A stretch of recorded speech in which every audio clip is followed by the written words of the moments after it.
So this is about budget, and let me be clear that two things which I am not going to touch on the budget. One is this whole details about the tax proposals which everybody is talking about. I think there are competent people here, I mean, Vikram is being one of them, but there are other people who are there who are far more competent in talking about the details of the tax issues on indexation and various other things that you need to know to figure out before they change again, maybe in the middle of the year. The second, I think, which I thought I will not do, is to basically treat the budget as some kind of an accounting statement, which is what actually it is. It is actually an accounting statement, nothing else. I mean, the budget actually is, if you look at it, how it has been historically been treated, or how it has been treated in the contemporary history also, is actually a political statement. Right from 1991, when Manmohan Singh gave the famous budget speech, which is seen as the beginning of the economic reforms process, the vision was, the views in that sense outlined in the budget were not just for practical purposes of tax, but they were actually outlining a different vision. And this is something which you go back to the 1965 budget, you go to the 1972 budget, you go to the 1986 budget. All of these budgets had their own ways of basically suggesting some kind of a break from and working out some kind of a vision for the country and for the economy, both. So it's actually a political document, and it should be treated as a political document. And that's what I'm going to do, is to look at the politics of the budget rather than looking at it as an accounting framework. The politics obviously is something which is guided by the economics of it, and that is what it's going to be. So the politics and economics of the budget. This is again a very bland kind of a title that I thought of when Vikram asked me as to what should be the title. I had more interesting titles which I had, but I thought that that will not suit the purpose or the occasion in that sense. It could be a story of true love, arranged marriage, betrayal, or one could put it in a very crude way, in a kind of a Devdas kind of a story. I'll come back to that as to where the various characters fit in the whole story. But essentially why this budget is important is because this is a budget which is coming in the 11th year of a government which has been a dominant part of the political discourse of our country. But that political discourse has changed suddenly. The politics has changed. Part of the reason the politics has changed is the election outcomes that came out a month back on June 4th. And that changed the way the whole, the language of politics, that changed the language of economics, that changed how the characters were responding to the various incentives. I mean, I'm not going to get into the detail, you know it. The government which was claiming to reach to 400, 400 par, was struggling to retain the majority. We had a government which basically came down with a cobbled up majority with 240 seats of its own, the BJP. And it had to get into an arranged marriage. That arranged marriage is the arranged marriage with the two allies, the Janata Dal United and the Telugu Desam Party. Both of them are not the most trusted and the reliable allies that you can think of. There has been this love-hate relationship going on for long. Far more for JDU, Nitish Kumar. I think this is their fourth marriage that we can think of.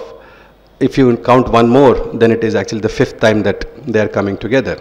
And there have been 3 divorces between the two partners. Chandrababu Naidu was used to, but at one point of time used to be a big critic of BJP, and he is now back into the alliance with the government, which essentially means that the politics is dictating the choices that the government can make. The government is now dependent on allies for its survival, and 35 of them come from just 2 states. These are Bihar and Andhra Pradesh. So there is obviously, whatever you like it or not, there is a customary reference that has to be made in the budget of how these 2 states are the greatest states and they are important ones. So that was something that was done very easily. And that was what you saw in the beginning of the budget speech. A lot of schemes being given to Bihar, a lot of schemes being given to Andhra Pradesh. none of them actually involved any substantial financial outgo.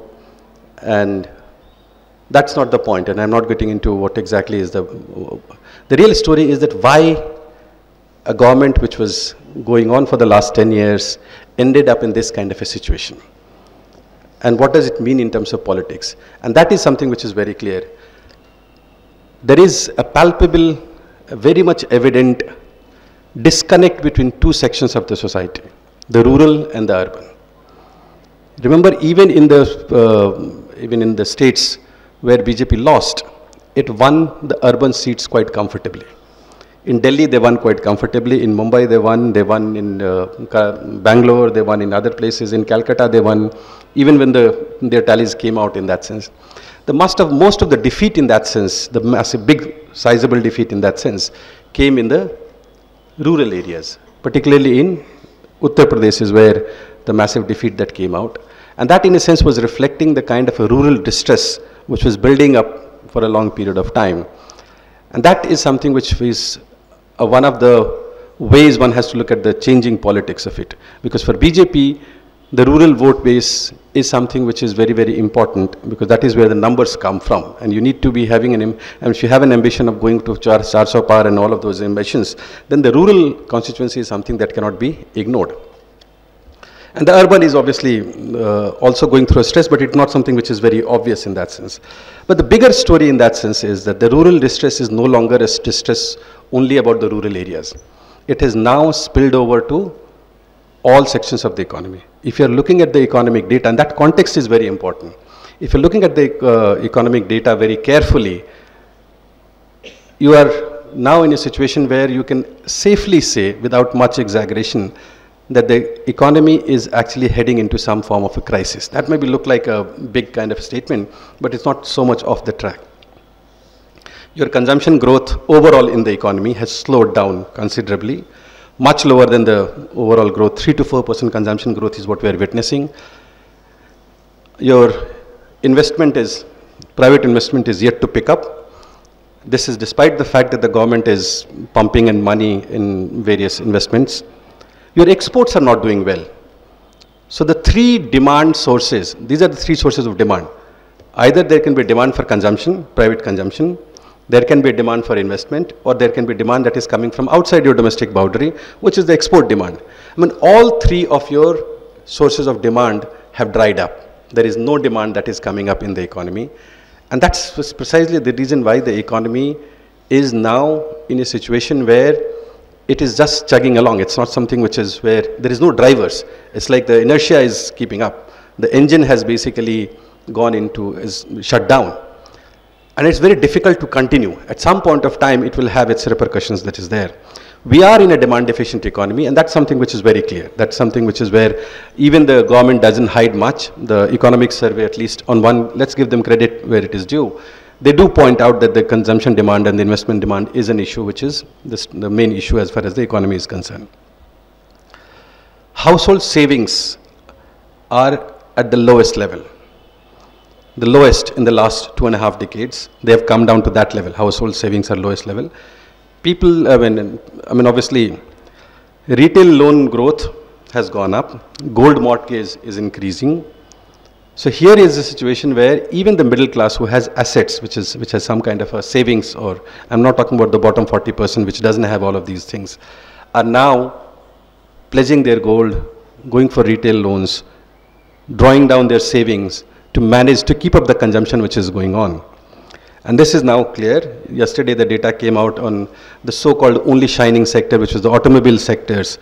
Automobile sales have now declined compared to year-on-year basis across the board, right from Maruti to everyone. Earlier it used to be like, look, people are changing their consumption preferences. They're not buying the low-end, the Maruti Altos and those ones. They're buying the higher-end. But that story is also over.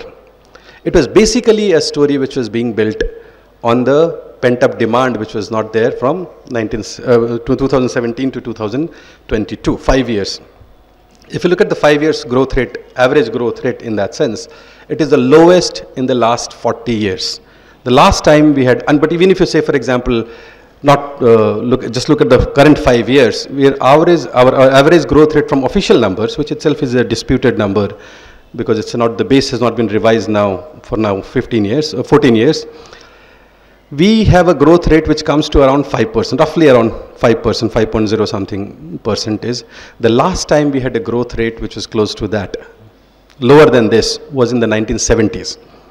If you look at even every 5-year period where the growth rate calculated, if you look at a decadal average growth rate for 80s, 90s, 2000, 2001, you'll find that every period this growth rate is the lowest that we have seen in the last 40, 45 years.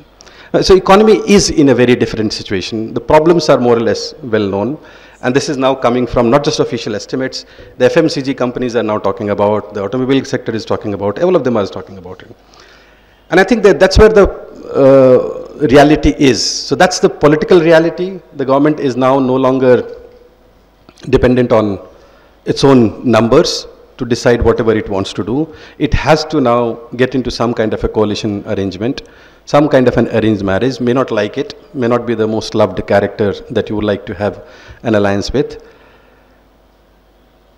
Economically, you are in a situation which is where you now have reached a situation where if you do not do anything, then there is obviously a slowdown that is imminent. And so there is something which is, it cannot be postponed. I mean, last 2 years were very good because there was a pent-up demand which was there. Now that demand is over, middle classes incomes are gone into it, then you have to do something about it. This is no longer the case that the low base is not going to be helpful to you.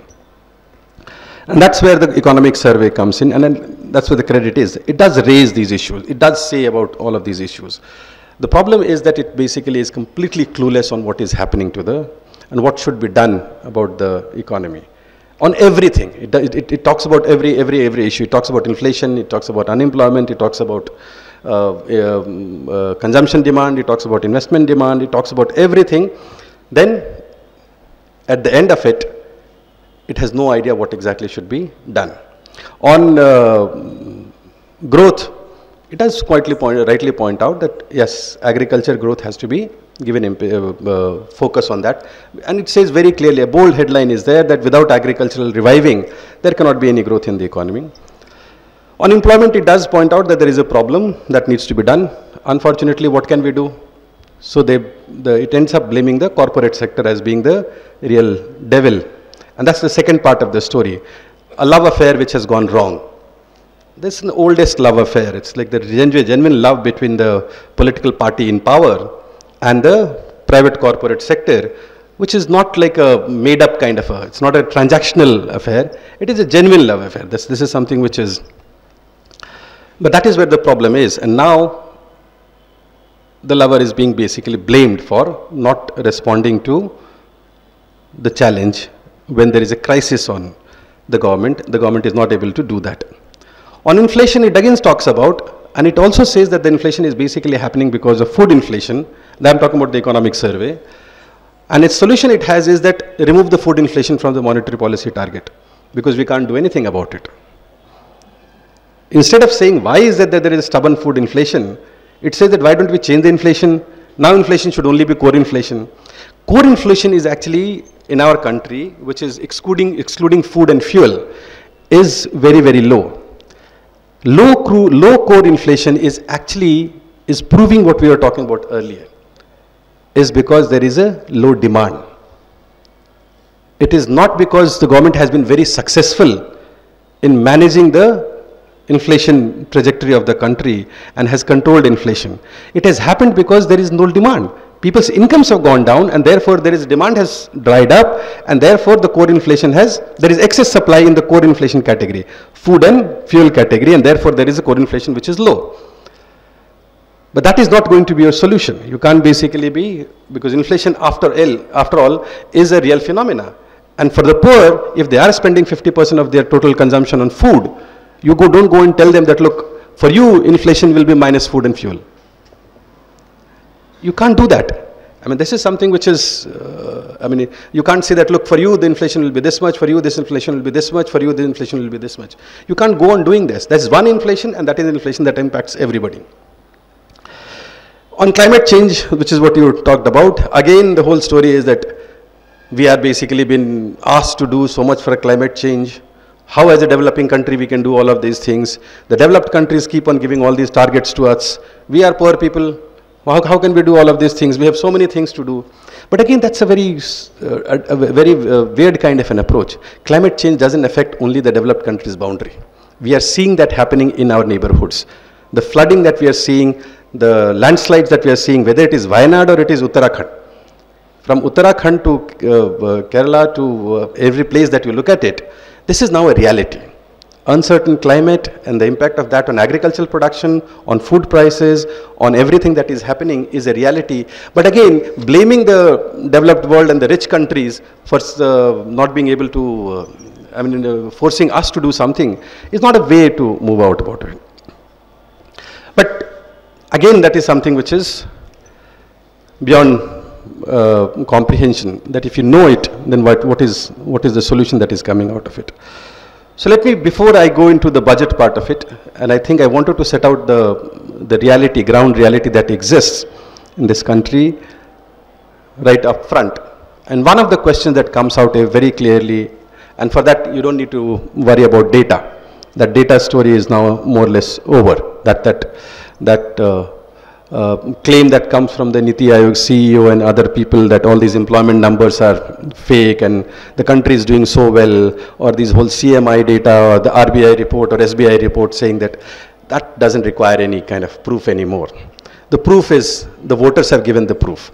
So the government accepts it or not, it knows that the unemployment problem is real.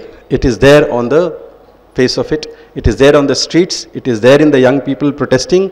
It is there in what is happening in terms of the anger among the youth. And why is it happening? It's a question which has to be linked to the whole economic model that has been gone in for, and I'll come to that situation. But that is one part of the story. I think it is important to understand the second part of the story. Not everybody, our employment or unemployment numbers need to be understood very, very differently from what generally the pink media looks at it. I think the one statistics that one should not be looking at is the unemployment rate. That's a statistics which is actually does huge injustice to the problem of unemployment. We are a very poor country. One may fight about whether it is 20%, 30% or 35% or 40%. The reality is that an average person in this country is very, very poor. And if you feel that that is not the case, just move out of the city and go to rural areas, you'll find it. I mean, you'll realize how precarious the life that they lead. And if you are clear about that one, then you must also realize that for a poor person, being unemployed is a luxury. You cannot be unemployed. If you have to feed your children and your family everyday food or basic necessities, being unemployed is not a luxury. I mean, it's a luxury. I mean, you can't be unemployed. You have to get something. You have to do something to earn that money to feed your family, to provide them for the shelter over their head or whatever you do that. And that is what is happening. We now have a situation where number of people who are in the workforce has started increasing. Women workforce has also started increasing. Number of workers in agriculture have started going up. That's because people have to earn money. Precisely why the unemployment rate is a very wrong indicator of it. What is really one has to look at it is not just whether people are working or not, is how much they're earning out of it. And that is an information on which let me give you a small statistics and then we'll proceed. In this country in 2022-23, the last year for which information is available, the National Official Survey, which is what is there in economic survey as well, the country reported 563 million workers. That is 56 crores workers is what is reported as in the number of workers in the total economy. There are 207 million as farmers, what we call as the cultivators. And the primary job is farmers. There's roughly 21 crores, there are people who are farmers. I'm talking about individuals, not households, so persons in that sense. For the farmers, in 2016, the Prime Minister announced with a fanfare that the farmers' income will be doubled in 2016. By 2022, it is over, now 2024. And the method was suggested by Niti Aayog as to how to calculate farmers' income. If you do calculate that farmers' income using the method that was provided by Niti Aayog, farmers' income today from 2016 to 2024 has grown by barely 1%. Barely 1%. That is official numbers from the national accounts. If you want to look at the survey number, because the government did set up a doubling farmer income committee that came out with some, I mean, this is like this much volume, I mean, some 7-8 volumes or whatever numbers that they came out with as to how to double farmers' income. They suggested a method of how much income, how the income should be calculated. That suggests that the income from cultivation for a farmer households has actually declined in real terms. Accounting for inflation, it has actually declined in real terms. Overall farmers' income has gone up. That is because they are doing more of a casual wage worker. They are becoming a daily wage laborer. So their income for daily wage working has gone up. So their total income has gone up by roughly 2%, roughly around that. But if you look at their income from cultivation, in real terms that has gone down. That's again officially a number. So 21 crore of these cultivators have not seen an increase in income. There are 48 million agricultural laborers working in agriculture, roughly 5 crore population which is working in agriculture. Their wages by official Ministry of Labor Bureau data suggest income has increased by 0.5% in the last decade, in 10 years. Their income has gone up by 0.5% per annum, the compound annual growth rate. The non-agricultural laborer, people who work in non-agriculture in rural, urban, everywhere that you see these manual head loaders and those kind of wage laborers, they are close to 7 crores, 69 million. Their income actually has declined. In real terms, their income has declined in the last 10 years. The unorganized sector workers are close to 11 crores. This is a survey that came out last month, which is called the Annual Survey of Unorganized Sector Enterprises, ASUSE. The last survey was 2010, then 2016. They wanted to have a survey in 2018. Report hasn't come out, so nobody knows what happened. Probably it was like the consumption survey. They did the survey and then didn't release the report because the report itself was very bad in that sense. They finally released, because you can't do it without, I mean, if you revise your national accounts, you need this kind of an information. That number has come out now. The unorganized sector workers, there are two categories of workers in unorganized sector, earners in the unorganized sector. One, what we call as the proprietors, which is basically you have your own, the thela, ready or whatever you call it. So it's called your proprietary enterprises. There are 85% of them. Their real income has gone down in real terms. Some of them do hire a worker, like a person having this chai dhaba may have a helper helping him. The earnings of the helpers has also gone down in real terms. Their earnings has also gone down. So that's another 11 crore whose earnings have gone down.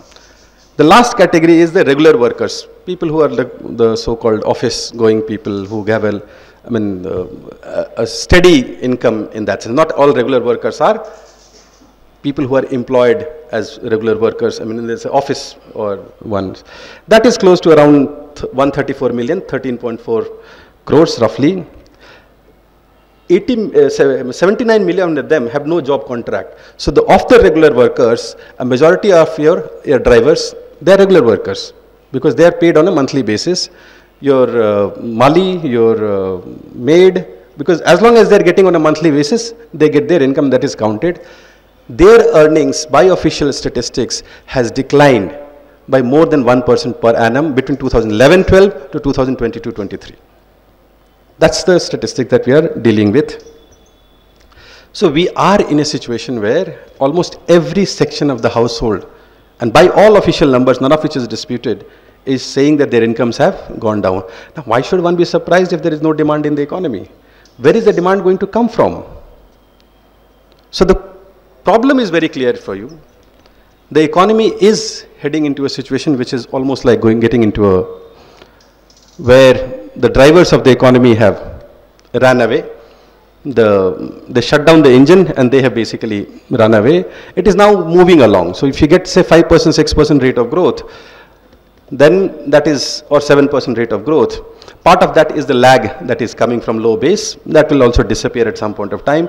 If you ask any economic agency, they will say that the actual rate of growth, the potential rate of growth for India is likely to be close to 6%. That's where India will be happy to get into that. So we have reached that situation. It might actually go down, we don't know. So there is something which is the background and which this particular budget had to be addressed. And this is the job of the finance minister, this is the job of the finance ministry. You don't have to look at, go to anywhere. You don't have to consult the astrologer, or you have to go to some pandit to find out what has to be done. Your own economic survey has pointed out that these are the issues. You please, madam, correct it. Without agricultural growth, this country's growth cannot happen because the majority of the people are still working there. Almost 46% is currently working in agriculture. Unless their incomes go up, there's not going to be any demand in the economy. So you please do that. That was something which was there. Unemployment is a problem. One doesn't need to get a certificate that there is a problem of unemployment. But that's only one part of the problem. Problem is that even those who are employed, their incomes have actually gone down. That's the bigger problem. Problem is not that people are going to be unemployed. That unemployment rate will go down, and that is something which is bound to happen. The problem is that those who are currently employed, they are not able to meet their basic necessities, their needs. They are selling their gold, they are mortgaging their loan, they are buying on all sorts of Ponzi schemes, the retail loan thing which the government is worried about. You are running down in a situation where you will have even that source of demand, whatever little demand that is there, which is actually going to dry up. So you have to really think about these ones. So that's something which is there. So the finance minister comes out with what we call as the 9 promises.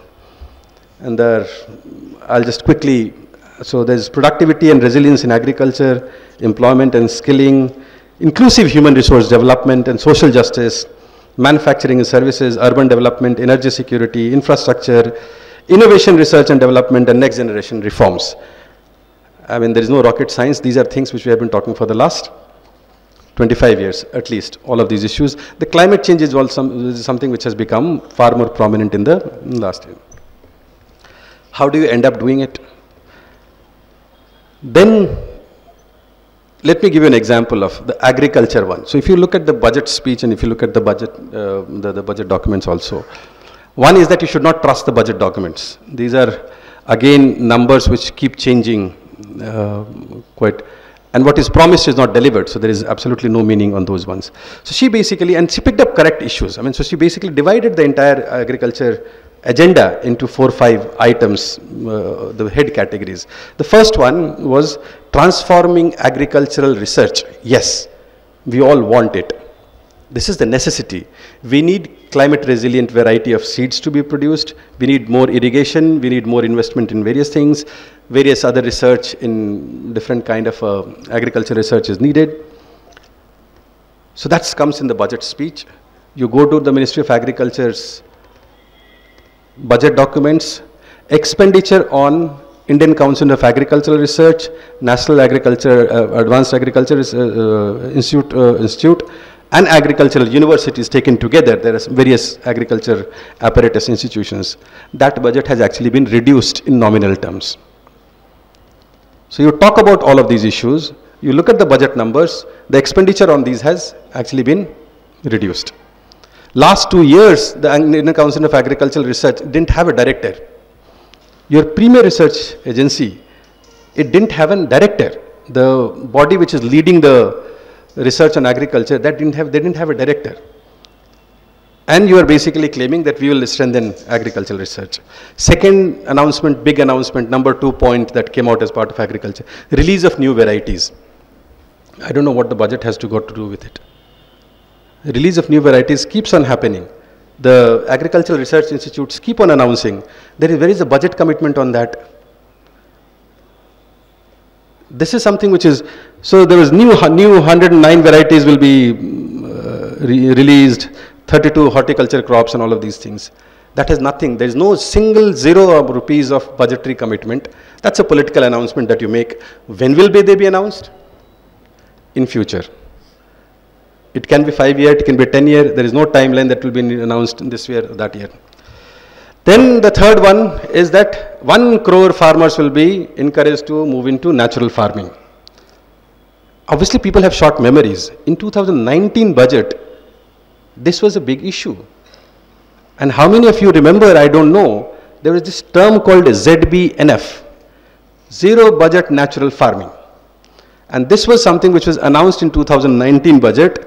Look at the budget speech, as if we are going to convert everybody into zero budget natural farming.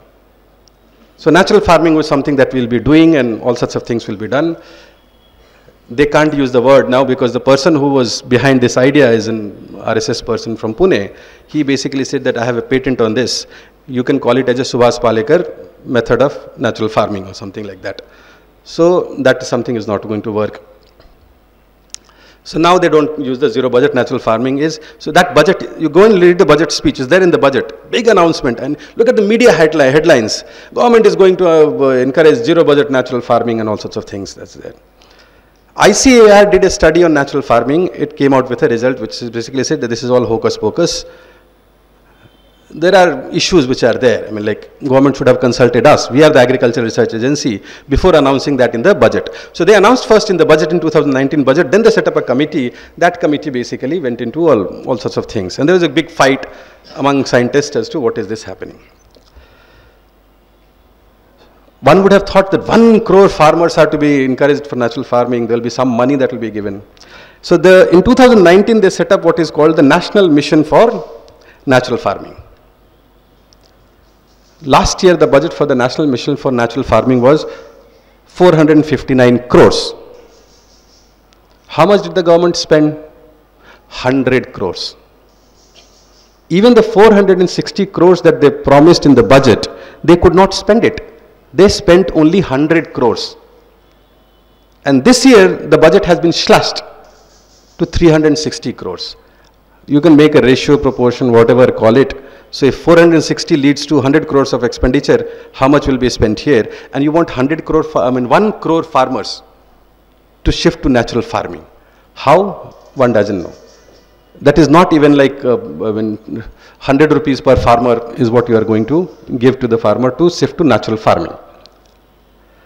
So that's the kind of announcement that is basically mean. There is a mission on all pulses and oil seeds. It's an old mission. You look at the budget of it, money actually has come down. So you announce something in this speech, you go down and look at the budget documents, you find there is something else which is there. Then the government has reduced subsidy on increasing incomes, will increase incomes. How will you increase incomes? You have reduced fertilizer subsidy. Cost of fertilizer has gone up. Cost of fertilizer has gone up. You have tinkered with what we call as the NBS, the nutrient-based subsidies regime. And there again the market prices are much above the government mandated prices. You reduce the food subsidy. How does that happen? I mean, it's something which has to be explained. I mean, that's not a subsidy to the farmers, but if the budgetary allotment has not gone into it, then all of this is basically a talk on the paper, in the sense what is going on. But that's something which is a point, that if you want agriculture to become the driver of it, you need to pay up, you need to spend. The government is not willing to spend. The second is again the big challenge that was there. She was required to do only 3 things, and I'm going to the second thing that was there was employment challenge. I mean, you have to respond. I mean, you can't basically say that everybody is selling pakoras. That can't be, because the pakoda wala is saying that I'm selling pakoras, but I'm not earning out of it. I have a stall that I have put up, but I'm not able to earn out of it. The second question has to be answered in that sense. So unemployment is a problem which is there, but not the unemployment rate. It's a normal, it's a big problem which is there in your face. So this is something which was there in the economic survey, and I read it, and there were so many gems there that, I mean, one could say, I mean, one doesn't have to go to a Varun Grover show, I mean, to feel good about it. So this is something which was there. I'll just read out 2 paragraphs, which again is following Vikram's line. I hadn't actually noticed it. It was Deepa who reminded me of the second one, but let me just read it. The first paragraph is, "It is in the enlightened self-interest of the Indian corporate sector, swimming in excess profits, to take its responsibility of creating jobs seriously. This is there in the economic survey. Of course, it must find people with the right attitude and skills. That's the first paragraph.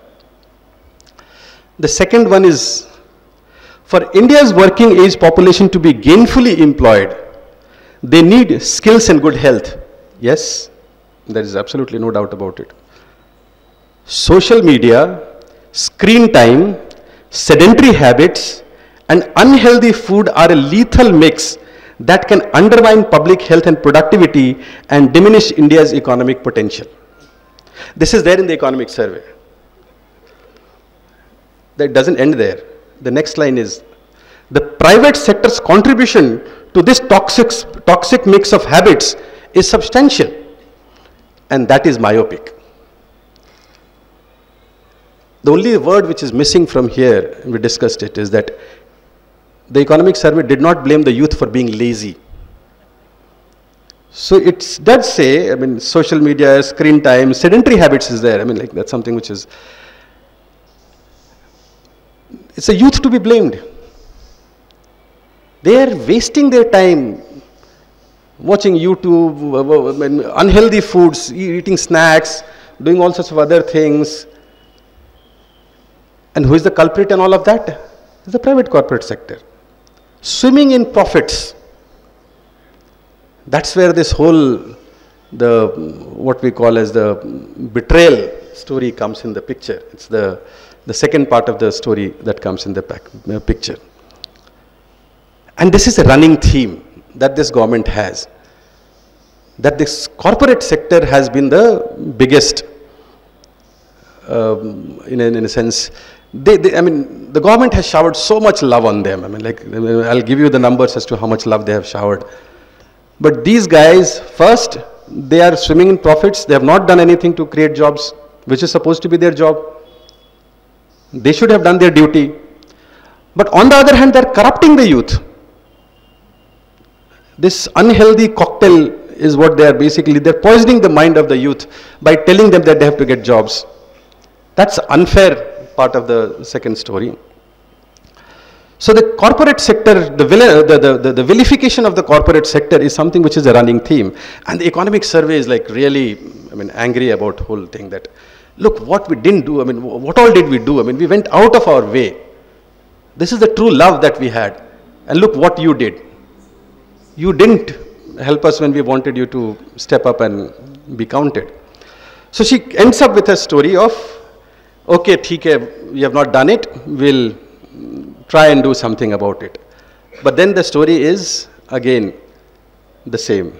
So she announces that she will be spending 2 lakh crore rupees to create some 41 million jobs in the next 5 years. First of all, this is a budget. This is not a 5-year plan. That 5-year plan agency that you have anyway finished. That agency is gone. Your budget, next year we'll have another budget. Talk about what you're going to do this year. So the 2 lakh crore rupees, so you go to the budget documents, try and figure out how much they are spending. One way to do it is to basically look at the pro rata adjustment of 5 years, how much they are going to spend this year. It comes to around 28,000 rupees because the rest of all the spending, big spending is in the 3rd year, 4th year, 5th year. You don't know whether your government is going to be there, whether your current arranged marriage partners are going to actually stick to you or file for divorce. We don't know all of that. So you fixed it in 3rd year, 4th year, 5th year. You do a pro rata adjustment, you find that there are 28,000 crores is maximum that they can spend by their own calculation in the budget. You actually go to the budget documents, go to Ministry of Labor, Ministry of Skill, Ministry of this, Ministry of that. You find that actual amount that they have budgeted is only 12,000 crore rupees. 10,000 crore rupees for creation of employment and 2,000 crore rupees for skill development. That's something which is what they have actually spent. Announcement is what? 2 lakh crores in 5 years, we'll be creating 4 crore jobs and all of that. You could have said 10 lakh crore rupees and 35 crore jobs in eternity. That also could have been done. We don't know what is going on there. But this is where the punishment to the corporate sector comes in. They are said that, look, you have not performed, now we have to perform. We'll give you money, but to get that money, you really will have to struggle. You will have to really beg and borrow and whatever has to be done. So this details of the schemes are there in the annexures. If you look at the annexures, and I'm just going to read out the one, and then you can realize how much, how realistic these are. The first one is actually a very interesting scheme. It says the employment linked incentive scheme. That word has come from, I mean, the Praveen Chakravarti is actually now running here and there. I coined the word, how can they take it, kind of a thing. I mean, the Congress party deserves it and all of that kind of stuff is going on. Leave aside that one. So employment linked incentive scheme is there. 1 month's wage as subsidy, which is rupees 15,000 is the total amount that you'll get. Not get it in one go. The 15,000 rupees is to be given to the employee. That employee will be paid this 15,000 in 3 installments. First month, second month and the third month. But to get the second month, you have to undergo a compulsory online financial literacy course before claiming the second installment. Why should a person who has been employed by a manufacturing industry, that employee should have do a financial literacy course to get a subsidy for getting a job? Is it a financial literacy program? You, on the one hand, you have been going around saying that this country is a genius country. Everybody has taken to UPI like it is like fish to water, and everybody is financially literate and all of that. It's there in the budget. It's there in the budget. Employee must undergo compulsory online financial literacy course before claiming the second installment. The question that comes is, who is going to pay for this? Is it the government who is going to run an online literacy program? If that is the case, what if they charge 15,000 rupees for running this course? This compulsory online course. What if it is 5,000 rupees and the company is asked to pay that 5,000 rupees? What has financial literacy got to do with getting a job? You are giving 15,000 rupees only. For employees whose monthly income is 1 lakh rupees, up to 1 lakh rupees a month, the average salary for a decent kind of a workplace is going to be 25,000 rupees, roughly. That person, that's the second clause, subsidy to be refunded by employer if the employment to the first timer ends within 12 months of recruitment. I am an employee. I go to you as an employer. I get a job. First month I get 5,000 rupees subsidy from the government. I don't like it. You are telling me to do an online financial literacy course, I'll do it. I get my second month salary, I get my third month 5,000 rupees additional. Fourth month I say tata bye bye, I'm going to another company to do that. The employer has to return all the money, not the employee. The employer has to return the money to the government if the employee leaves within 12 months. Now the employer either has to basically do that haath pav jod ke, please stay till 12 months, otherwise I'll have to pay 15,000 rupees as punishment to the government. Employees say, why? I have got my money, I have done an online financial literacy course, how do I care about you? But at the end of it, suppose he is getting 25,000 rupees a month. Let's assume, which is like all of the other things, and let me come to this one. This is something which is expected to cover approximately 1 crore persons per annum. In 1 annum, 1 crore persons will get into this kind of a scheme.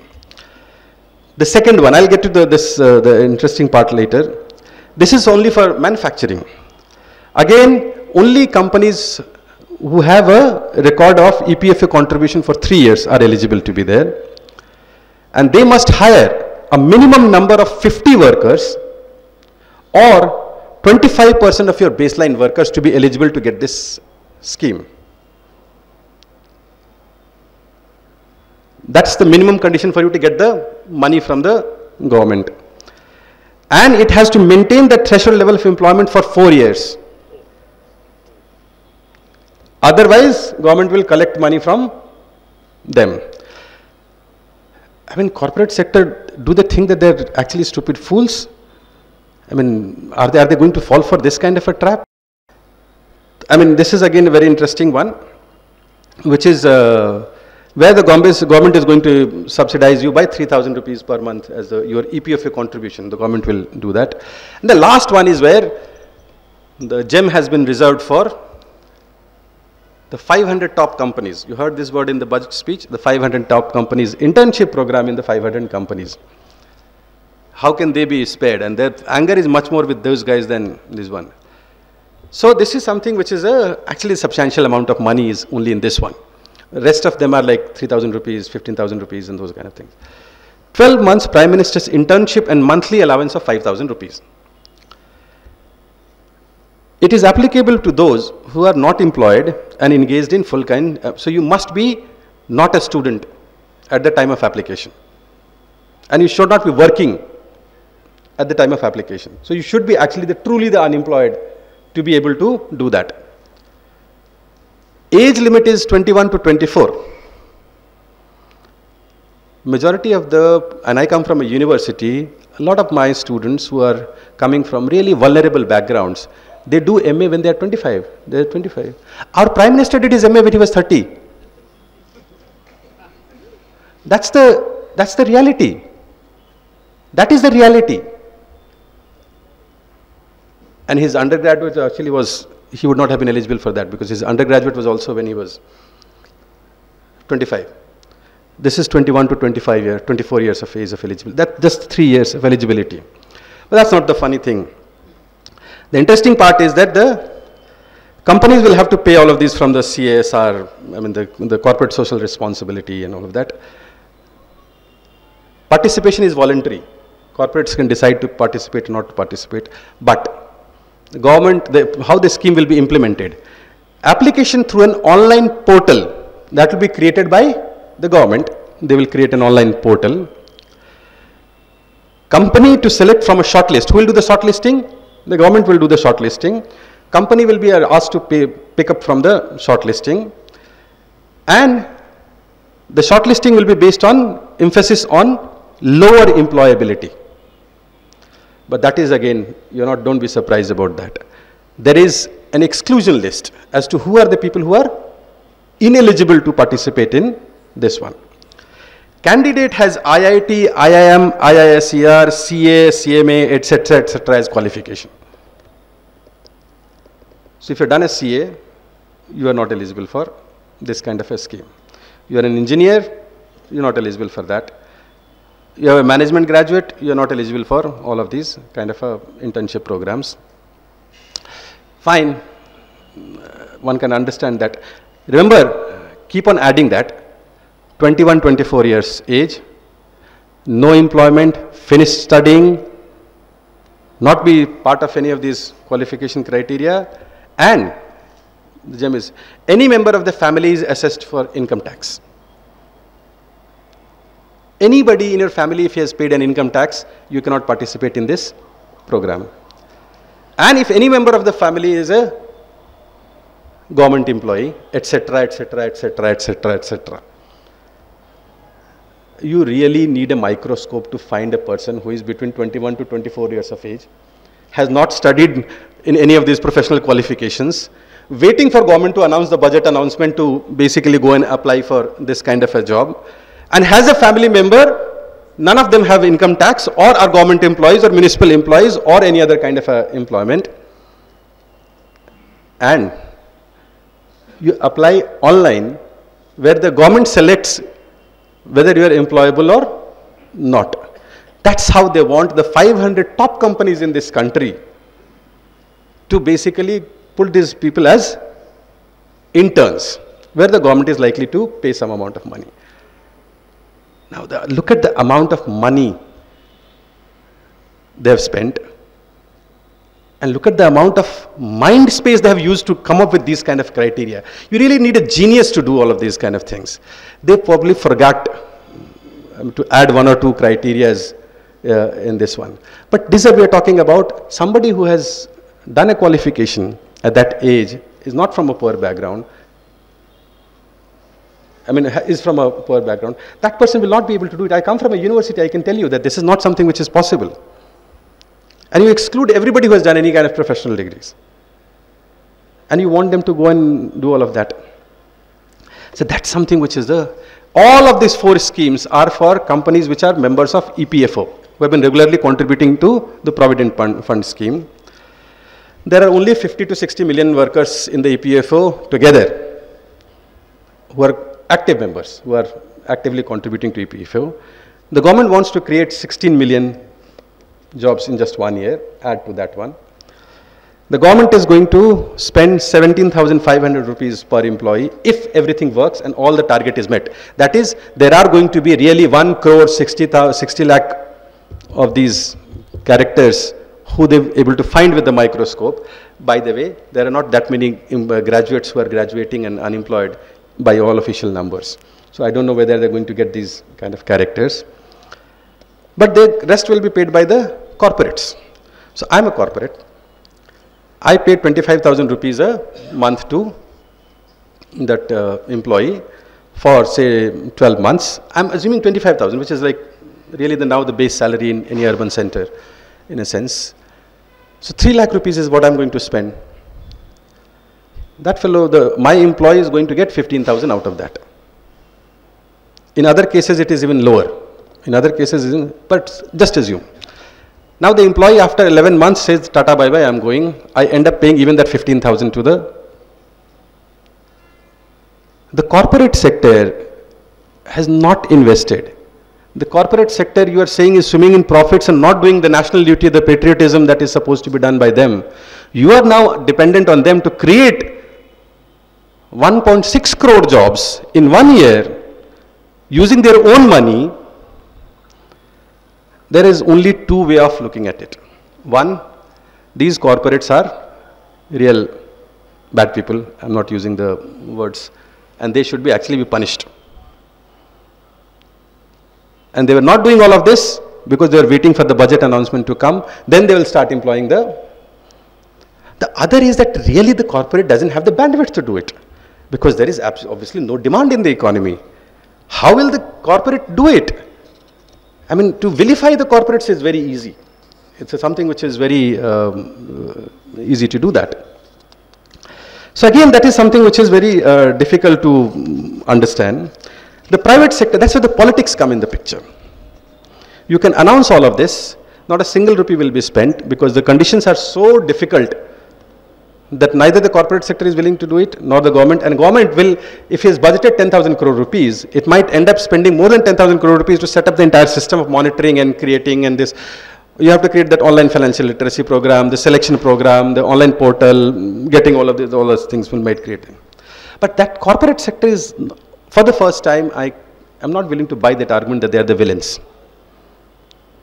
They might have their own problems, we'll come to that. But they are unwilling to spend simply because there is no demand in the economy. I mean, I have to be really come from a different planet. I know that there is no demand for my products. I'll still keep on producing. The inventory for automobiles is now at the highest level. Your two-wheeler sales have not yet recovered. You are not able to sell an Alto, which is the cheapest four-wheeler there. The FMCG companies are complaining that there is no demand for our produce. There is what is called the shrink inflation that is going on. In all of these issues, you want the corporates to basically employ 1.6 crore more people. For what? To produce more? There are only 2 ways you employ to produce more. But there is no demand for my existing produce. Why would I hire more people? Why would I create? The reason why the corporates are not investing is not because they don't like profits, is because they're not able to sell. And they're not able to sell simply because there is no demand in the economy. Whose job is to create demand? That is the job that the government has to fulfill. The private sector is willing to respond if there is demand in the economy. That's a common sense. That's something which is anybody here will understand that. If there's a demand, and this country is known for its ability to step up when they wanted to do that. But the political economy is again something which is unwilling to help the farmers, unwilling to help the corporates, unwilling to do anything for anybody else. So they don't want to raise demands, they don't want to raise wages. Why? Because that raises the cost of the worker. The corporate sector is not going to accept it if you raise the wage cost. They want the government to keep the wages low, because wage costs are a big part of their total cost. Raw material cost, they don't have control, but wage cost, they have control. They want to keep the wages. That's where the political economy comes in the picture. So you want to have a deal with the private sector also has a deal with you. Keep my wages low. That's my big employment cost. You want them to create more employment. They are not going to do it. They are here for profits. They are not here for charity. They are not going to run the government. They are not getting elected. That is your job. You do your job, we will do what we are. We are accountable to our shareholders. We are accountable to our whatever. But the job is to basically increase. The other myth that this whole employment strategy has is what we call as the myth of, and this is a myth which is really irritating now. It has become this whole myth of skilling. I mean, everybody, one place where the corporate sector has succeeded, or the private sector has succeeded, is brainwashing the entire India into believing that the real problem in this country is skill. Everybody is unskilled. They are unemployable. The word is unemployable, the word that is being used.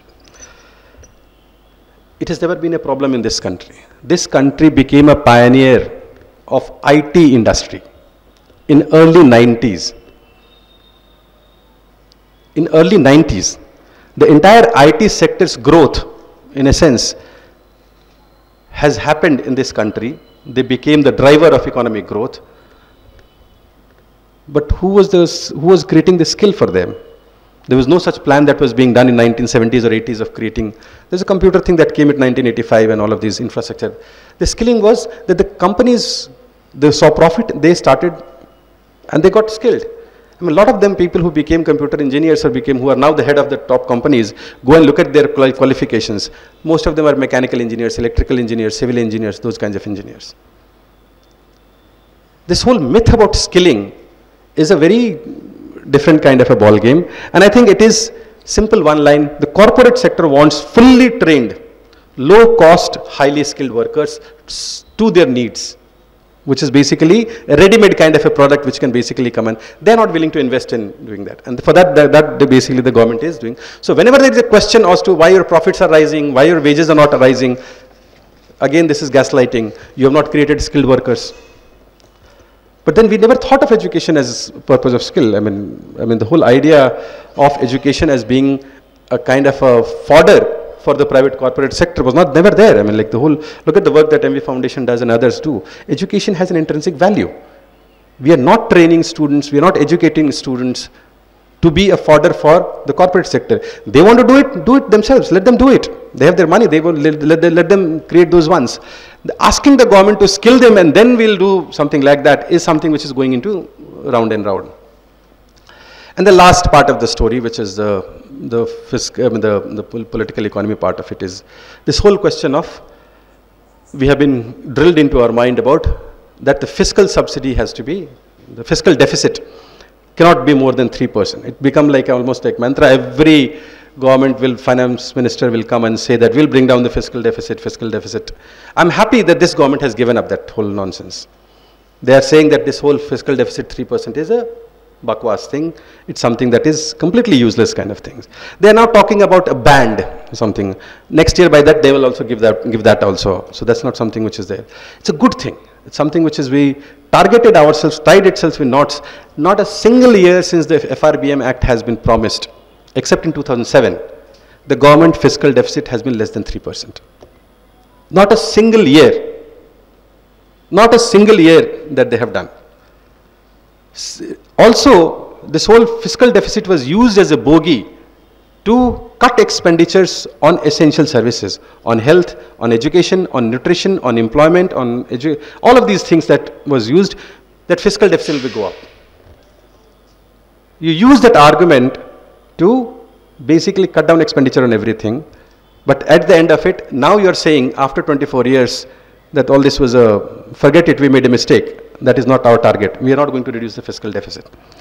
I think the cutback, if you look at it in the last 10 to 12 years on NSAP, the social assistance plan, which remains the same budget for the last 6 years. The budget has remained the same despite inflation.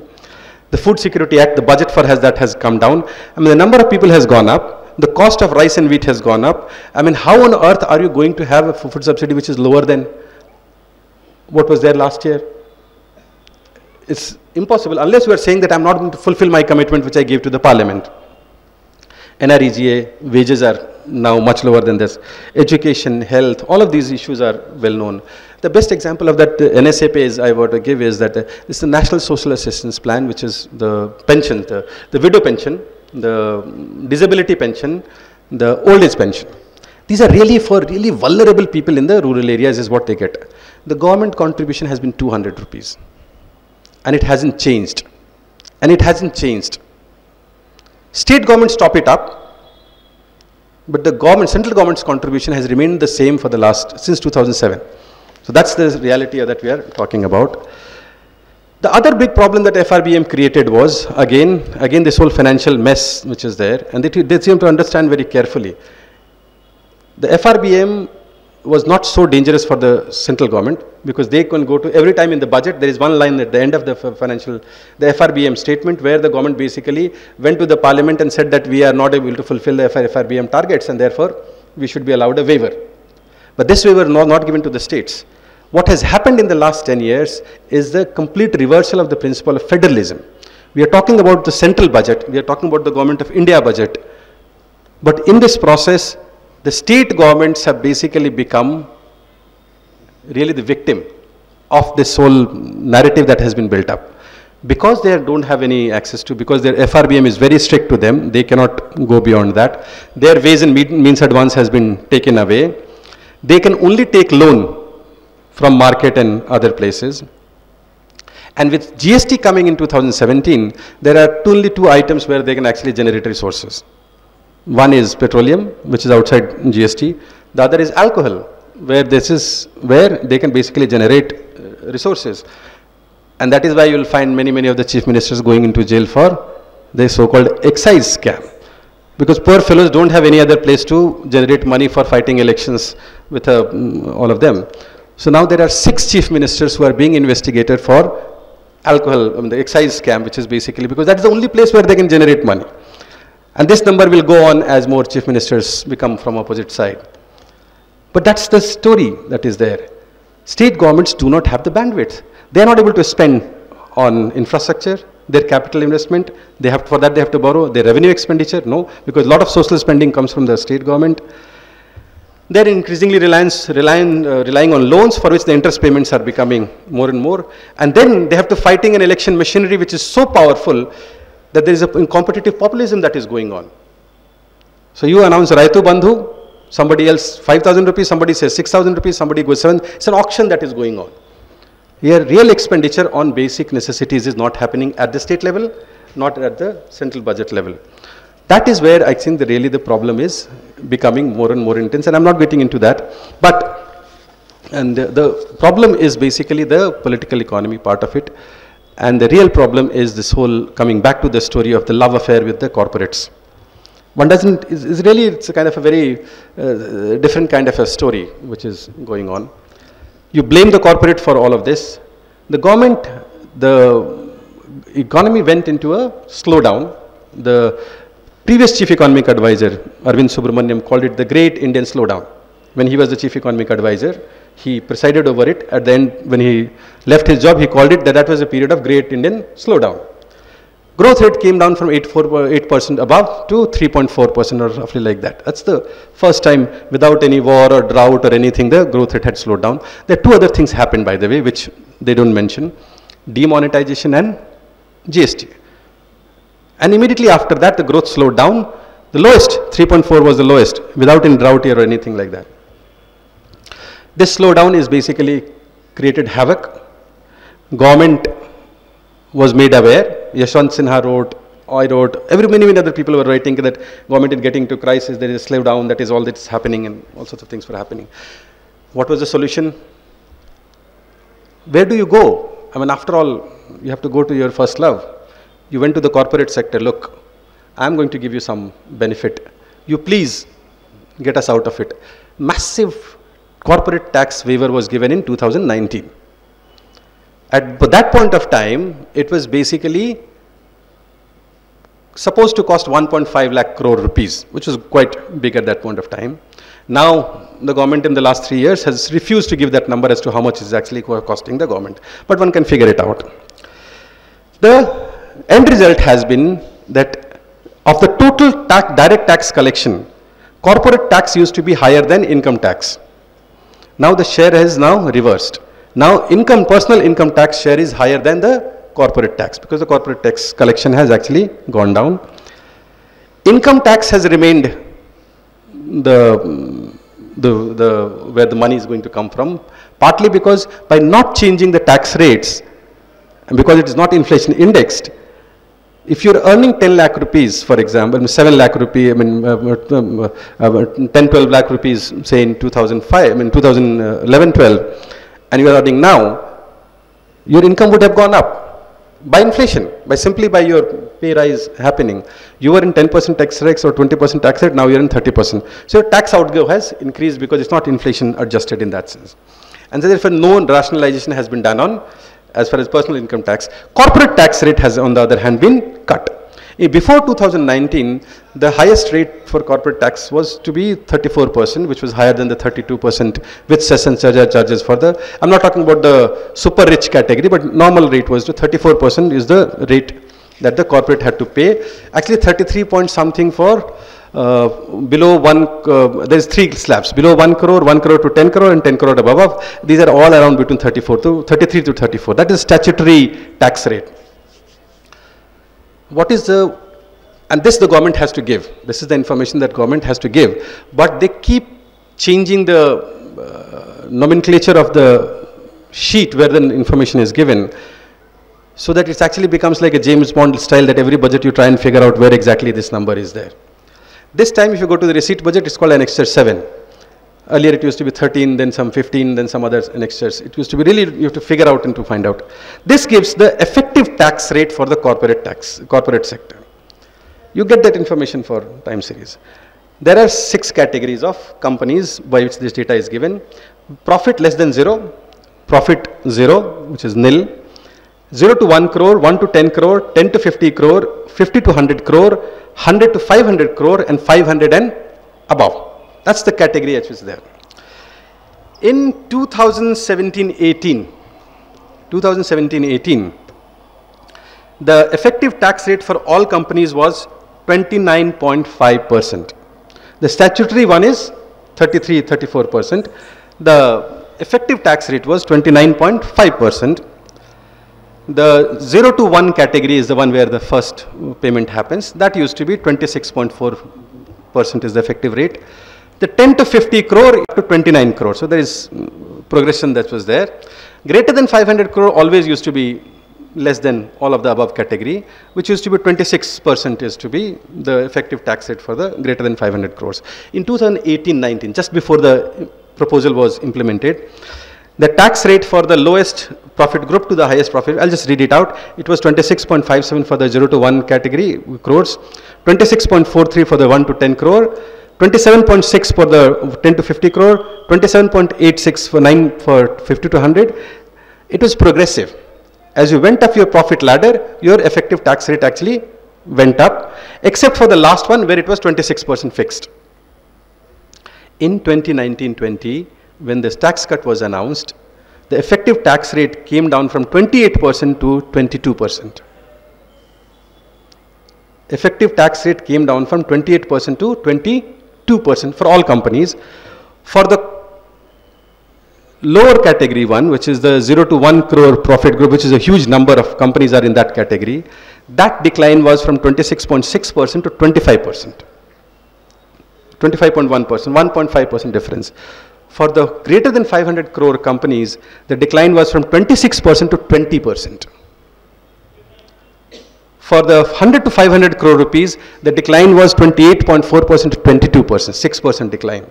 For the bottom ones, the decline was 1%, 1.5%. 2020-21, it was the effective tax rate paid by companies with more than 500 crore profit was 19%. It used to be 26% or above before 2019, and it has come down to 19% and 20%, which is what is there. I understand their anger. So much they did for these guys. They didn't create investment. They didn't do that. They haven't created consumption in the demand in the economy. And these are also not creating employment in the economy. But that is all forgiven. Why are they wasting our youth by giving them screen time, all these things that the economic survey was pointing out? That's the problem. They're spoiling they're spreading the poison among the youth, which is what they should not. So this is where the hate-love story basically comes. And the economic survey is right. Corporate sector used the tax break to clean up their balance sheet. All of them have cleaned up their balance sheets. All their debt, everything has been taken care of. The profit share has gone, rate of profit has gone up. CMI data says, and that economic survey points out also, and the chief economic advisor has been painlessly pointing it out. Look at this. These guys, their share of wages, cost on wages has not increased at all. All the money that we gave to them to increase investment in the economy, to revive the economy, has been used by them to clean up their balance sheet. But what else did you expect? Their corporate sector, they are not running a charitable institution. They are supposed to increase their profit. That's what they did. Employment creation is your job. You do your job. Don't ask us as to what we should be doing. So I think that is something which has basically happened. Result of that has been that wage cost has been stagnant. Investment has slumped. Demand has dried up. And we don't know whether demand is going to basically come up in the... That's the story. So this love and hate relationship with the corporate sector, part of the politics, changed reality. I'll end by simply saying that, and this is a question that is fair to ask, everybody should ask this question as to what, could she have done something else? It's very easy to criticize, very easy to say that, make fun of anybody. Could she have done something which is something? It's simple, very simple in that sense. The problem is there in front of you. Your consumption demand has slumped. There's no demand from consumption. There's no investment demand. But investment demand is linked to consumption demand. Once consumption demand goes up, investment demand also will come up. Companies will start producing more and more. And export demand is something which you cannot do, but at least you can protect your export industries. You have to basically raise resources by taxing the corporates. That tax break that was given in 2019 is criminal. You cannot give that kind of a tax break to the corporates to that level while keeping the personal income tax at the level. Basic fundamental Keynesian principle. You have to reduce personal income tax. The only time I'm saying this, I will not say it any other time, but at this point of time, I can say that because you see, you have to raise disposable income among, I mean, when Keynes was talking about that increase public expenditure, which basically meant raise disposable income among the people. I mean, if you don't want to spend that, at least allow that to happen. I mean, at least let people spend that disposable income by giving them some kind of the class which can spend. But the public expenditure is important because that is the only one which can basically bring this country out of the problem that we are stuck with. For that, you will have to tax the corporates. You have to raise resources from the corporates.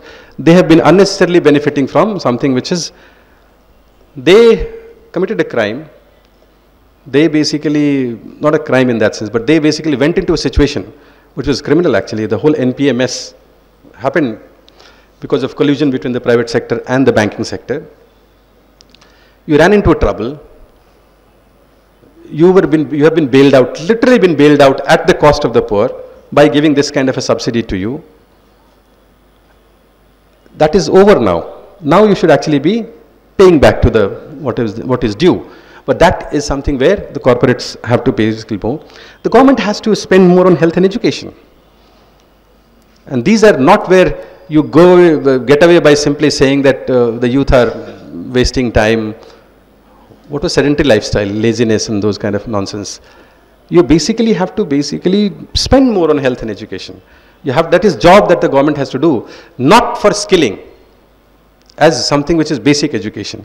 All of us know the situation of the tertiary education in this country, NEET and all of that stuff. I am not getting into it. But I think the last point will be, the government has the only, it is the only agency which can raise incomes. And that income has to be raised by the government It can do it very easily by simply raising the minimum wages in NREG. I am giving you one suggestion of it. If you go to the Ministry of Labour, do a simple search, Ministry of Labour minimum wages. Every year the Government of India, Ministry of Labour brings out a notification, a gazette notification, which is by law it has to be notified as to what is the minimum wage which is to be followed by in the country. It is more than 400 rupees. The NREG wage is 200 something rupees. Government is the biggest offender as far as violation of the minimum wage law is concerned. Raising minimum wages will raise incomes, and you just have to basically ramp up. And I'm giving one example of it. There used to be this thinking among a lot of mainstream economic thinking that if you raise minimum wages, that is bad for corporates because the employment itself will go down. We were all taught that the employee cost will go up, companies will stop hiring, and then there will be loss of employment and all sorts of, the economy will basically collapse. In 2021, David Card and Alan Kruger, two of them, Alan Kruger is dead, they got the Nobel Prize. David Card got a Nobel Prize. For what? Saying that raising minimum wages does not lead to loss of employment. It can actually create employment. So this thinking that has been put in our mind has to go. Government should raise minimum wages there, let it go up, and once it goes up, it will create demand. It will create demand which can basically lead to the corporate sector investing more. Because if there is a demand in the economy, the corporate sector is willing to invest there. It will also generate employment. It's a simple thing what we call as the multiplier.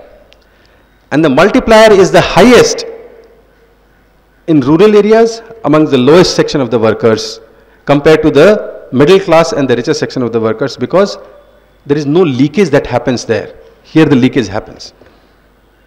If you are basically buying an iPhone, or if you are buying a Samsung, or you are going traveling abroad, that is leakage in the demand, because that demand is basically going for somebody else. For the rural person, it doesn't happen. They are only going to consume things which are produced in this country, because that's the level of income they are there. So you have to basically raise incomes, you have to raise wages, you have to give them what the farmers want, which is the minimum remunerative prices, whatever name you want to call it. Employment will automatically happen. You don't have to go through this whole a complicated scheme of giving money but at the same time not giving money. I mean, you created such a kind of a system, it's worse than the tax terrorism. It's a system where the corporate will think 10 times before getting into the sole platform of it. It's become that is not how you create jobs.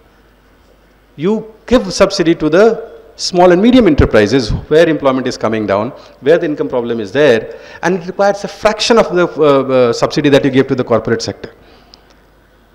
If you are giving 3 lakh crore rupees to the corporate sector today, give only 1 lakh crore rupees to the small and medium enterprises. They will raise incomes, but they will also create more employment because they are mostly labor intensive. You don't expect an Infosys or others to be I mean, all these 500 companies that you are talking about, to be basically for your 5,000 rupees to be creating an additional job, because there is other cost that the companies has to pay for putting a person on the roll. And then you want them to keep them for 4 years, then you want to keep them for 12 months, then you want to do all of that. That's not how things work. That's not how, and they're smart people. So they know that all this is, you keep on, all this is a media hype and all of this. I think it's important, and that's where I'll end, is that we are at a juncture where this budget needed to be different. This budget could have defined the new future that we would have got. It's not a visionless budget that you can think of. It's actually something which is perpetuating the kind of a political economy morass that we are stuck in. We don't know how to get out of it. But we are running out of time. Our demographic dividend is getting over now. We are now situation in some of the states, the population growth rate has slowed down and it is now much below the replacement fertility rate. The dependency ratio is increasing. It is happening in Kerala, it is going to happen in some other states. The window is shrinking. We might actually, may not have the demographic dividend, which is, we talked about, just very close to turning it into a demographic doom. But we need to do all of this. We need to create more demand, raise incomes, not just for the purpose of reviving the growth, which has become the main objective of it, but creating this kind of a structure, changing the paradigm of growth is important for also tackling inequality, which is something which I did not talk about so far, but this is precisely the inequality that we're talking about. You are at the highest level of the corporate ladder, you are paying 20%. I'm a company at the lowest level of the corporate ladder, I am paying 25% more. I am paying 25% more, almost all of them.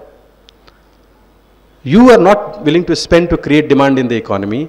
You want me to create jobs and pay 97% of the cost of creating additional job, whereas you were budgeted for 2.5% or something like that for that, which you are not going to spend because that has been the track record for this one. That cannot come. That cannot happen. But I think reducing inequality is equally important. It is also the way to basically have a more sustainable way of all of these issues that we're talking about, climate change and 9 promises and everything. The solution is very simple. And it could have been done. It is something that governments have done. What was needed was to be upfront about where do you see the various actors playing out. And that is something which could have been done 5 years down the road, but even now it is not too late.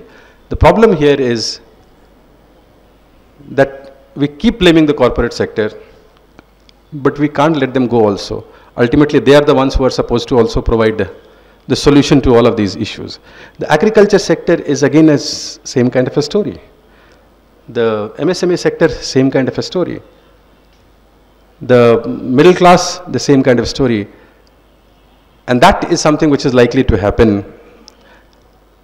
Maybe not next year, maybe next to next year. Sabka number aayega type story is going to happen. So all of those who are thinking that I will be protected, somebody else is now in the firing line, that doesn't happen. At least in economics it doesn't happen. Your number also will come. The middle class also will have its day. So is the others. The question is, at the end of it, what will happen to the economy? And that is where I think this budget was a golden opportunity. It failed, it missed the bus, it missed the opportunity to do that. And I don't blame the finance minister for this. It's the kind of a structure that has been built by the political system. She's just one part of the whole structure in that sense, but an important player. By not recognizing, by not responding to it, she's equally guilty of it. But we need to respond to these ones with far more seriousness than what we are actually thinking about it. Let me stop here. Thank you. I think at least there is a recognition of the problem. I mean, whether it is a lip service or something like that, the fact that you're talking about agriculture, you're talking about unemployment, you're talking about, I mean, you might have, I mean, the solutions may be wrong, but at least that's a big recognition. Remember, we are fighting 5 years back, the Niti Aayog and the minister and everybody was saying there is no unemployment problem in the economy. There is no problem as far as agriculture in this country is concerned. Getting them to recognize this, whether it is because of the political fortunes changing or something, immaterial, but yes, that's a big recognition and that's a good thing. Yeah. So I will, sorry, I want to take advantage of the fact that I'm holding the mic. I'll be asking you a few questions. The first question I have is this. For all the scenarios you have built, the fact is that our GDP is growing. And I want to know what is driving that number and why is it a jobless GDP growth? See, first is that, I mean, there are two parts. One is, I want to keep it out of it. There is something which is statistical to this whole GDP growth number that have been pointed out various people. Today, our GDP growth rates, GDP numbers are based on a very, very old base. This is 2011-12 base. Since 1990s, our base on GDP growth has been changing every 5 years. every 5 years. We don't have data, and therefore probably we'll have the GDP base coming out, the new GDP numbers coming out in 2028 or 2029, maybe 2030, we don't know. But the GDP, the way it is calculated, it is based on what we call as the organized sector numbers. Not the unorganized sector is not included in it because there is no data on it. So if the organized sector is doing well in terms of profits, the GVA will reflect that, which is what is not inconsistent with what we are saying. Their profits have gone up, their numbers have. Secondly, I think there is also the 5 years of the slow growth between 2017 to 2022, 5 years. There is a pent-up demand that was basically driving a lot of the growth that was happening in that sense. The question is that, is it sustainable? That's the more important question. There I think that we now have started seeing things going into the other direction. The next question I have is that there is no mention, I don't know if this is occasion, but there is no mention in the budget about the census. And we are using various numbers, various data, but there's no mention of when the census is going to happen and what those bases are. I think that's a huge missing thing there, that government is still working with, in some places with outdated data and many places without data. How do you think that this will affect our future plans? I mean, you are thinking about getting census as some kind of a goody-goody kind of a thing. It will create problem for the government, and any sensible government will not going to do that. I mean, this government is at least smart enough not to do the census. If they do the census, let me give you an example. I mean, today they are giving NFSA, the food subsidy, to 80 crore population, because that's based on 110 crore population which was there in. The Parliament Act says it has to be 75% of the rural population, 50% of the urban population. They do the census. Tomorrow it becomes 100 crores. Who will pay for the 20 crore population? There are problems which are there, financial problems.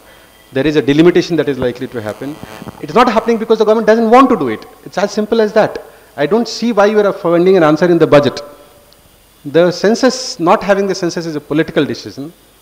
And that political decision has to do with delimitation, it has to do with financial cost, it has to do with various other things. The next question is this attractive number which was mentioned this year, and this has been the thrust of this government in the last 5 years, is what they call as a capex expenditure.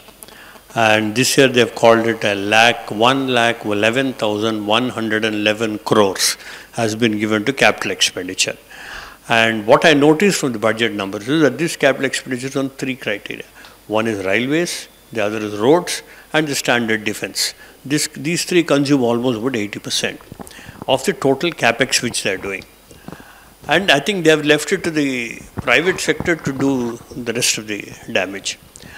But how much of this capex which they are spending on these items, railways, roads and defense, actually are drivers of the economic growth? I mean, we need, our infrastructure is in bad shape, there is no doubt about it.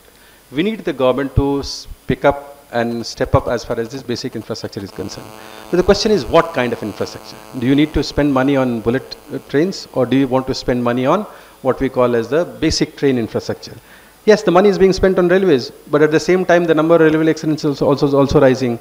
The quality of services as far as the second class sleeper trains and others is also deteriorating. So I think that's railway. Look at the road expenditure, the expressway expenditure. But how many people are using expressway? You can't. Many people are prohibited from using expressways. Many type of things are going to. That is not going to unless it is linked to the broader economy. That's why the inequality part of it. Creating infrastructure for the rich versus creating infrastructure for the overall economic growth. There is also a problem with that kind of an approach.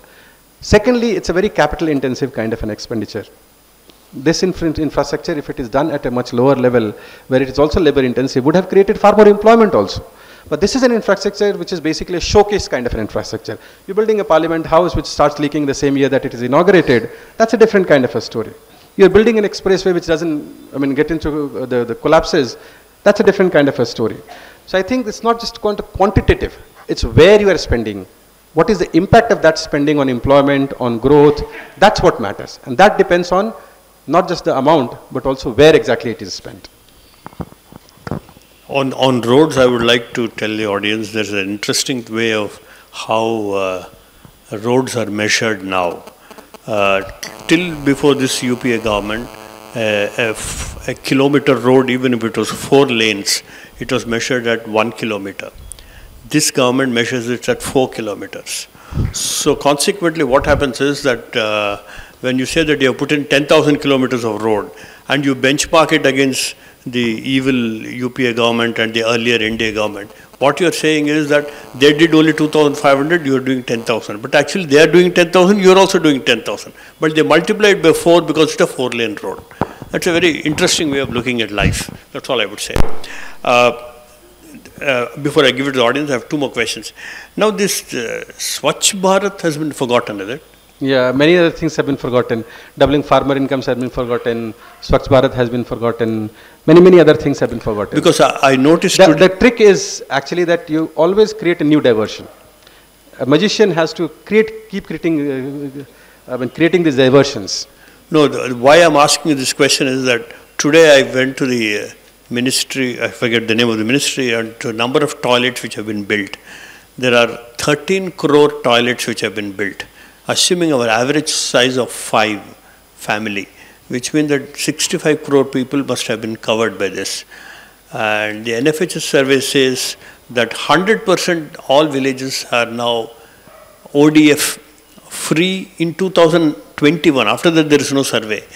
Now, what happens to these millions and billions of toilets? The NFHS survey doesn't say. There is now a lot of the NSS surveys also which saying that there is still the toilet coverage is only 70%.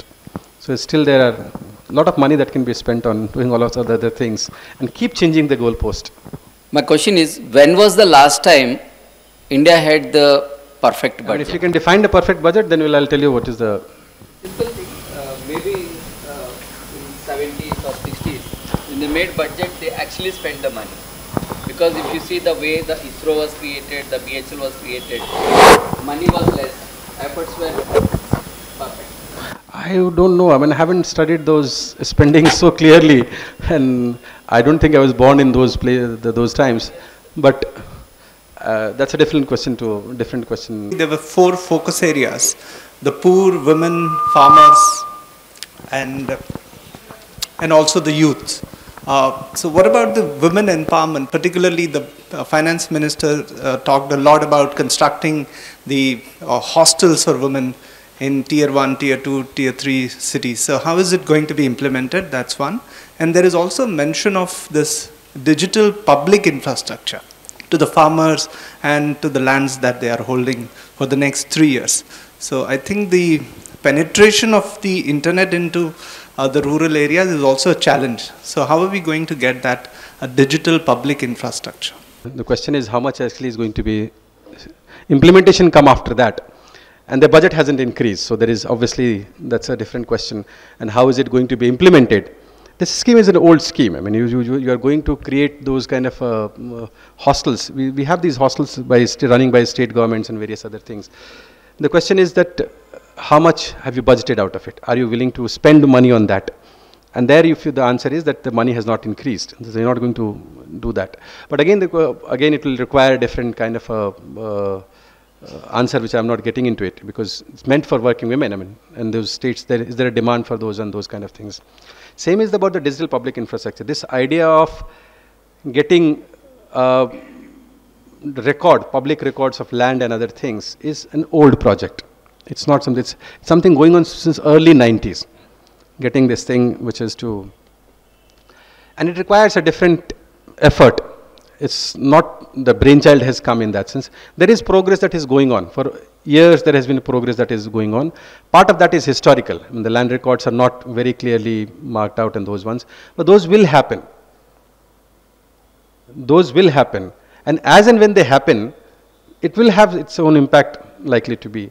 But that is not the one which is something which is stopping your agricultural revival. I mean, a farmer is not cultivating because he's waiting for a digital transaction to say that this is my land or not.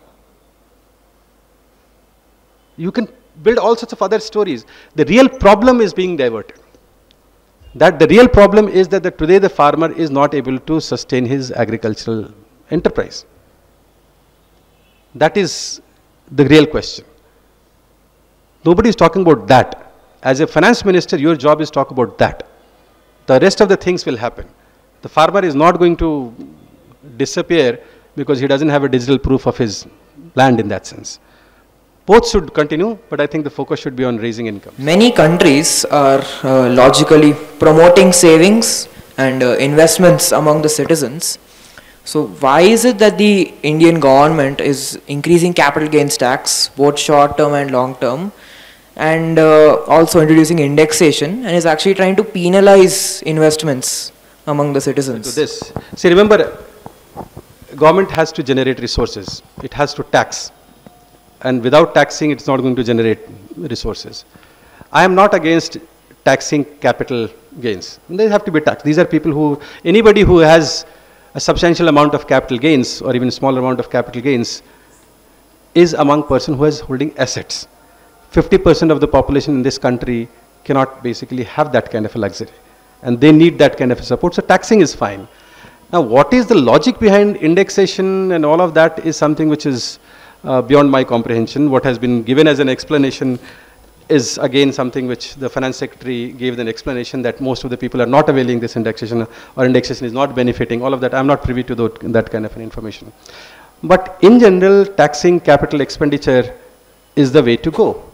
Most of the country in Europe, in US, in most of the developed countries, capital gains are taxed.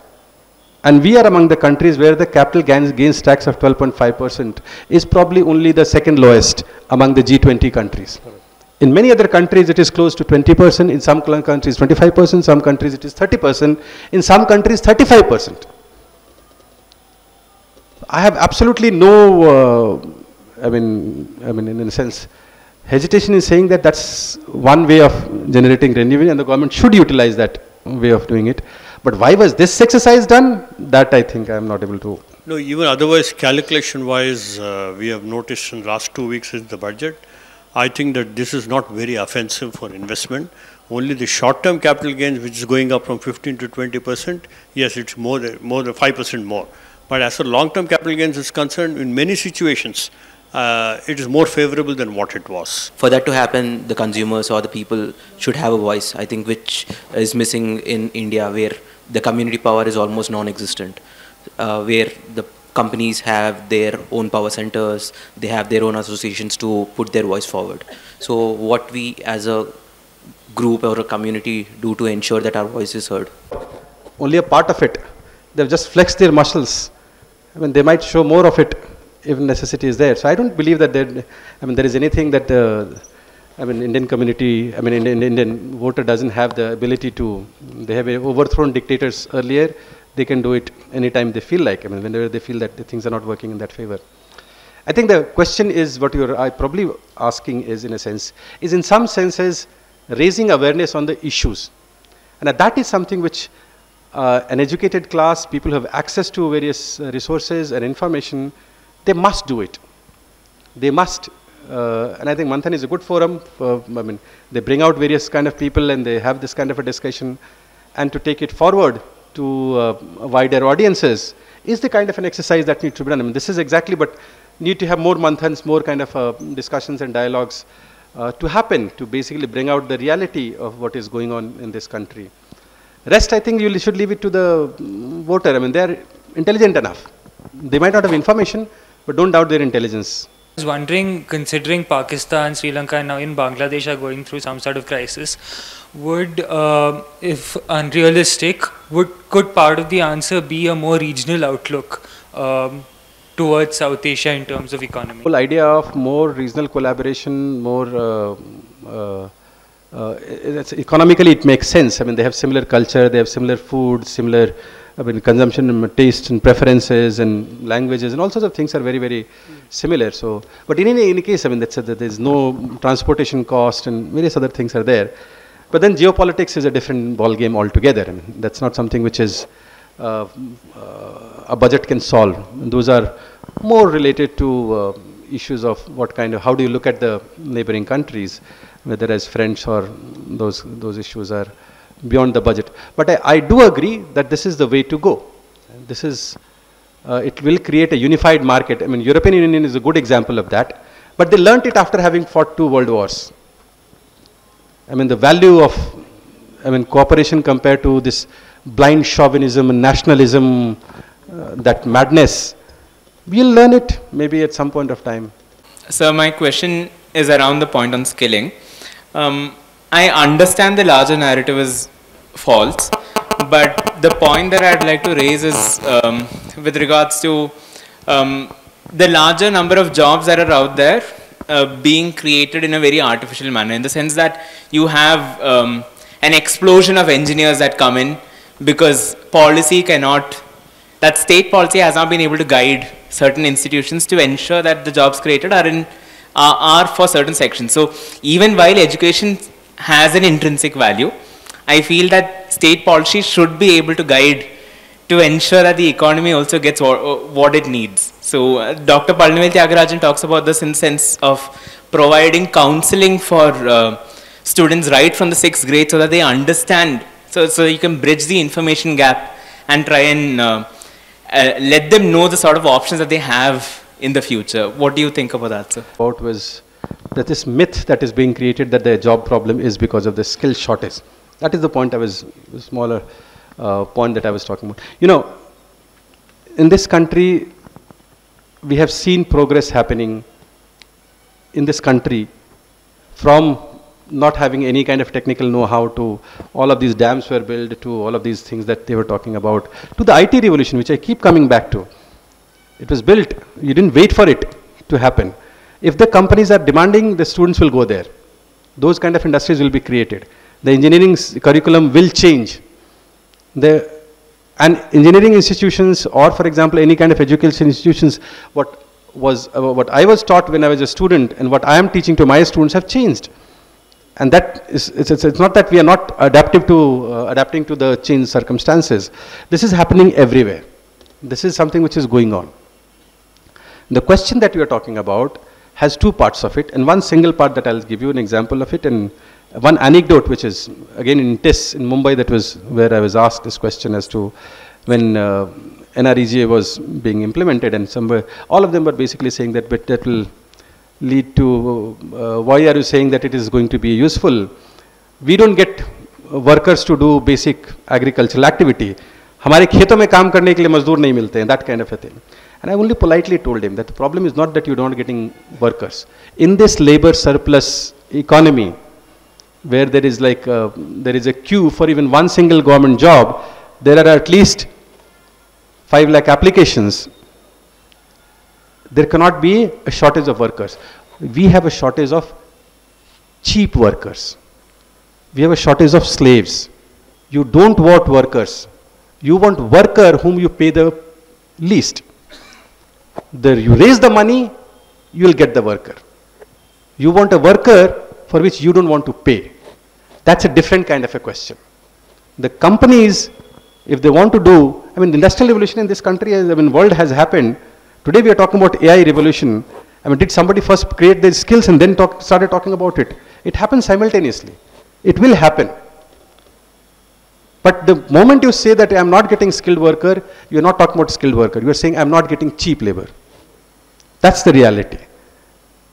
Otherwise, there is skill that is available. Corporates do that every time. They do train people. They do skill people. They do basically hire people. I mean, that's how it happens. I mean, there's something which is fundamental. I'm not sure if I answered your question, but that's what I feel. Yes, sir. With due respect, I am asking this question. In India, where 80.84 crore people depends on free government grains, food grains, and government going to spend 4,54,000 crore on defense. Is it wise decision to spend so much money on defense every year? That's an expenditure that I mean, the world is very vulnerable. I mean, uncertain in that sense. You never know when Russia and Ukraine kind of things can happen, and when Israel and Palestine can happen. You never know all of these things. So to be, at least on national security, I wouldn't advise any kind of assumption. And we had our dear friend suddenly in 2020 becoming our biggest enemy, and suddenly wanted to have a view of the Pangong Lake.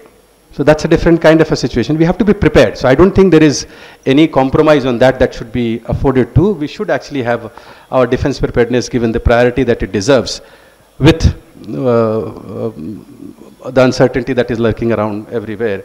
The other question that you said, that they're not mutually exclusive. It doesn't mean that you are spending so much to defense, then you don't do for other things. You can do both. I mean, that's what Lal Bahadur Shastri comes in, Jai Jawan, Jai Kisan. It doesn't have to be that you're spending so much in defense and therefore everything else is forgotten. That is not correct. I just want to bring you, I had the occasion for today that to read the outputs and outcomes. There's a statement made by the Government of India every year in the part of the budget document, and I saw only 2 ministries, and I'll just give you 2 gems from that outputs and outcomes.